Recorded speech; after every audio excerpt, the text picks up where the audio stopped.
রাত পেরোলেই চতুর্থ দফা নির্বাচন, তৎপর ভোট কর্মীরা। ৮ কেন্দ্রের মধ্যে নদিয়ার ২টি লোকসভা কেন্দ্রে কৃষ্ণনগর ও রানাঘাটে হবে নির্বাচন। কৃষ্ণনগর লোকসভায় মোট বুথের সংখ্যা ১৮৪১।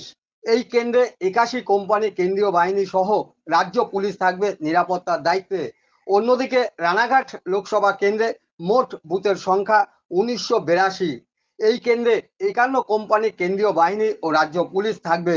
ইতিমধ্যে কৃষ্ণনগর ও রানাঘাটে ডিসিআরসি ক্যাম্প থেকে ভোট কর্মীরা ভোটের ইভিএম থেকে শুরু করে কাগজপত্র ও অন্যান্য সরঞ্জাম নিয়ে ধীরে ধীরে নিরাপত্তা বাহিনী নিয়ে বুথের উদ্দেশ্যে যাত্রা শুরু করেছে।